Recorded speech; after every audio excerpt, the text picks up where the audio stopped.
Hey, welcome back everyone. So I'm gonna go over this wall in my basement. It looks pretty bad, right? Yeah, I would agree. So it needs something. So what I decided to do was a project. And the project came out like this.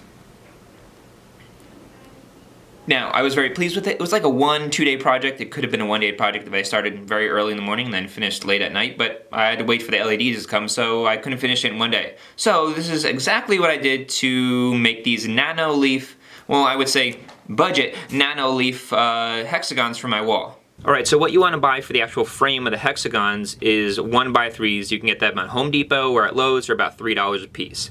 And then what you're going to want to do is you're going to be cutting 30-degree angles. So set your saw blade up to 30-degree angle on one side, and then I realized that the hexagons, the size that I wanted, the outside edge needed to be about 4 inches. So what I did is I cut the one cut, and then the outside edge I measured 4 inches inward, and then I was going to make another cut inward as well. So both your cuts on these pieces have to be cut inward at a 30-degree angle. So I want it to be 4 inches exactly on every single outside edge of these panels. Now to do that and make sure that every single cut was at 4 inches, what I did was I took a scrap piece of 2x3 and I put it against the back of the saw, as you can see right here, and then every time that the board lined up to it, it was exactly 4 inches where the cut was going to be made. So I clamped it down here to make sure it wasn't going to move. I pushed my board all the way against it, had my saw at 30-degree angle, and then I cut it.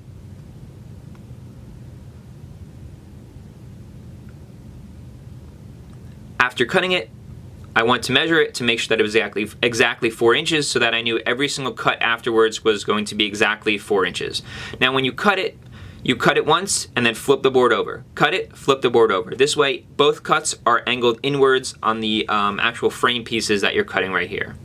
Now for the foam insert that you see, the white piece on the hexagon, what I want to do is I want to make a groove that sits into on every single piece of the hexagon itself. So what I'm doing is I set the saw blade up that it cut 1/4 inch inward, and then it cut about 1/4 inch up into the piece that I cut as well. So this is what it looks like. So taking the piece itself, you can see that it is a groove that I made with the width of the saw blade. It's about 1/4 inch in depth and then 1/4 inch from the outside edge. That's what the foam is going to be sitting in. So here I just had to cut 120 of them, and then after they were cut here, I needed to sand them all down. So after sanding, I decided that I didn't want the wood finish. I wanted to actually put a black finish on it. So I just used spray paint outside in a well-ventilated area. What's good about the wood is that you can either leave it wood, you can finish it with whatever finish you want, with a stain, with whatever color paint. So it's basically whatever you guys want to go by, but I went with a black spray paint here. I sprayed both sides twice so that it penetrated inside the wood. It was pine, so it needed to saturate itself in the wood. It did also dry up very well, very easily outside. Make sure you're just doing this in a well-ventilated area though. So after both sides are painted and it is dried, what you want to do is you want to now create a pattern for the hexagonal insert. So to do this, this is the same way that you're going to be gluing these pieces up. You just want to line all of them up on a piece of painter's tape. Make sure they're lined up with the edge of the tape so that they're all perfectly lined up. And then basically you're just going to fold it together. Folding it together makes the hexagonal shape, and then the last sides right there, you want to put them snug together, make sure they're tight together, and then you're going to tape the edge of it there. So you're just going to pull over the tape to make sure it's very snug and very tight so that it's making a perfect hexagonal shape.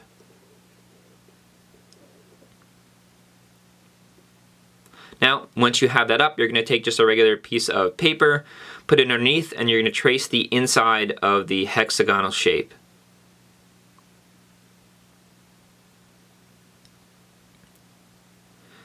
Now, because we made that groove, what we're going to do with this piece of paper is the pattern that we need, it needs to be about 1/4 inch extra so it sits in that panel. So what I did is I just measured 1/4 inch out on every edge, drew a line, and that's where my cut was going to be so that the pieces of foam, the inserts for the hexagons, were actually going to sit in that groove. So here's the pattern that we have. Now we just need to transfer it over. So I just use styrofoam plates that I got at Walmart. After looking online at a lot of different designs and what people used, a lot of people used plexiglass as well. I didn't have the budget for this design or this project for plexiglass. It was about 10 times the amount, maybe a little bit more, than using these styrofoam plates. So I just had to cut them up, made about 20 of them. I was not going to use 20 panels. I was going to use about 18, but I made 20 of them just to be safe in case anything happened to any of the patterns themselves. So I got cutting and cut out about 20 of them. So we're back to the tape. Lay a piece of tape down with the sticky side up, line all the 6 sides up, make sure that the groove is all lined up as well, and then you're going to put your foam insert in the middle. I'm just testing it out here. We're going to use glue in a minute, but I'm just testing it out to make sure that everything lines up perfect and we don't need to go back and redo anything. As long as you measure everything twice and cut once, you should be set for success on not just this project, but kind of any project. So just got to be smart with it. Make sure that you're measuring everything twice and looking over everything before you make your cuts. So there we have it. That foam piece is going to be turned inside so you don't see that little indent. So to glue it up, I just used wood glue. This is Gorilla Glue. I find that it works perfect and it's insanely strong. So what you want to do is just put a little bit, a dab on just one side. You could do 2 sides if you want it, just one side of each of the pieces of wood for the frame, as you can see here.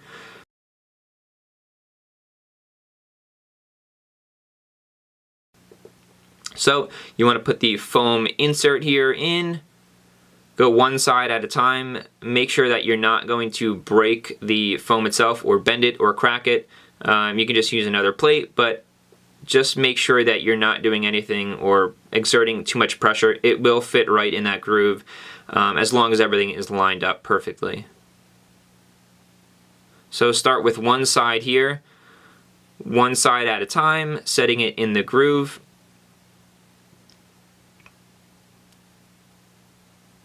Make sure you are on a flat surface, it'll make it a lot easier.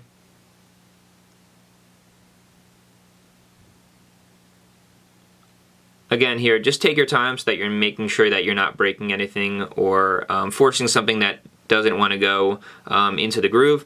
So after you have everything set up and it is in the groove, you just want to align the last 2 sides and then pull the tape as strong as possible so that the glue will adhere and everything's pressed together and it makes a perfect hexagonal shape, as you can see right here. So I went with it and I did the extra, or the other 19 that I needed to do here, one after another.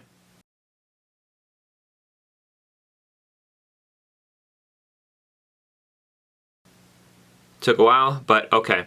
They're done. So after they're done, I waited a day for them to dry. I'm just unwrapping all the tape here, making sure you're on a level surface when you're doing this. And then after that, you're going to kind of start with the design. So the design that I wanted here was kind of just like a random abstract design, kind of just like went with the flow right here and kind of just like put pieces in place to see what looked good and kind of fit the wall that I was putting it on. So I started with 19 pieces here, but the final design was 20 pieces. And yeah, I kind of liked the way it looked, and this is the design that I was going for. So now when you want to actually attach them, you want to flip it upside down, but when you're flipping it upside down, you need to flip the design upside down as well. So the design is going to be backwards, as if you're looking at the back of the wall. So I kind of had to take a picture of it and use it as a guide to set the design up backwards, so that when I nailed it all and glued it all together and flipped it over, it was the right way. So the first thing I did to attach the hexagons to themselves was I used a clamp, made sure all the edges were tight against each other, and then used a nail gun right here to do 2 nails in each. I started with 1 and then went back and did 2 nails between each of the panels themselves. Now after I did that with the nail gun itself, I decided that it wasn't as sturdy as I wanted to, and some of the edges were a little bit loose, so I decided to go back in, put some glue in between the hexagons, and then use small, skinny 1 1/4 inch cabinet screws so that the wood wouldn't split. This way it made the entire project extremely sturdy, and there was no way nothing was going to break. The edges were perfectly fine after this. So flipping it over, it came out great. I was making sure it was on a level surface, that the whole backside was level, so when it was against the wall, everything would be level and even with the wall itself. Now, what I wanted to do, I flipped it back over here, is I needed to lay out a design of what the LED strips were going to go around. So basically what I wanted to have was the LED strips needed to be on the outside and the edge of every single one of the hexagons. So there was no surface that could be untouched with the LED strips. So I had two 16-foot LED strips, and what I did was I put string for the two LED strips, and I marked out where the LED strips were going to be going over the one hexagon to another hexagon, so I knew where I needed to notch out little areas for the hexagon, for the LED strips to pass through from one hexagon to another hexagon. So to do that, to cut the little channels, I used a router with a 3/4 inch bit on the end of it. So you can see all the marks here. I clamped it down to the table to make sure it wasn't going anywhere when I was using the router. And then I started to cut these little notches out. Now the notches are they're going down into the wood about the width of the LED strip itself. So it was about 3/8 of an inch that I needed to go in depth so that the LED strip could go on the top edge of each of the hexagon panels. So it does kick up a lot of sawdust, so just making sure you're wearing a mask and the proper eye protection as well. I'm going back afterwards to sand all these little notches, but I didn't put that in the video. Just make sure you're sanding everything down so it doesn't cut any of the LED strips or cut you yourself. So with all the sawdust, I decided to just take a leaf blower to lightly blow all of the hexagon panels to get all the sawdust and clean them all up.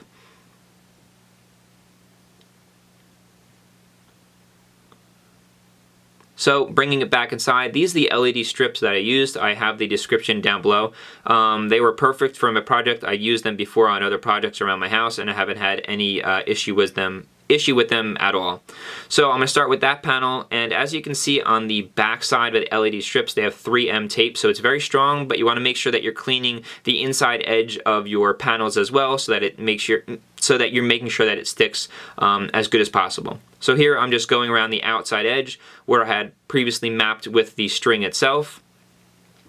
Now, one panel couldn't go around the whole outside edge, so I had to make some adjustments to make sure that the LED strips were going around and covering every square inch of the panels themselves. Going through those grooves, making sure that it's aligned with the top. So here it is, all the LED strips are in. I went around the top and the bottom, and I'm going to test it out here, plug it in, and hopefully everything is good. There is one strip, and the other strip, here we go. And there we go, it defaulted at green when I plugged it in. So this is what the back side of it looks like, and I'm going to flip it over here to reveal the front side. And I was very happy with it at this point. I had no issues. And then I just started to play around with the colors that it could actually change into. I didn't really hook up the app yet. I'm not sure why those two outside hexagons were different colors from the rest when I went through the colors. But as I went through on the app, I was able to change it to different colors and different designs. So now, putting it on the wall, I measured down where I wanted to put little clips on the back side of the hexagon panel itself. I measured down from the top of the wall, and then I measured between them, and I drilled 2 holes, making sure that everything was level on the wall itself.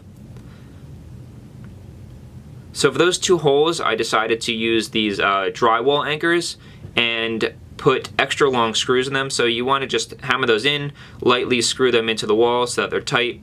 And I drilled a hole over here where I measured where the wire was going to come through the wall that I put up into the drop ceiling to plug it in to get power. Now, lining everything up, I didn't plug it in yet. I wanted to make sure that everything was level and lined up before I kind of plugged it in and played around with it. It looks like everything was here. I have it about 1 inch to 3/4 of an inch away from the wall so that some of the LED lights on the backside project onto the wall as well. Just making some final adjustments. I can always take it right off, plugging it in and setting the wires behind that one hexagon panel so that you can't really see any of the wires on the sides or hanging through. So I was very happy with the design, and this is the final product. On the wall itself, I was just playing around again with the lights at the presets that they had inside, and yeah, I was insanely happy with it. I think that it looked great where it was on the wall itself, and the project came out better than I actually had hoped it would in the first place.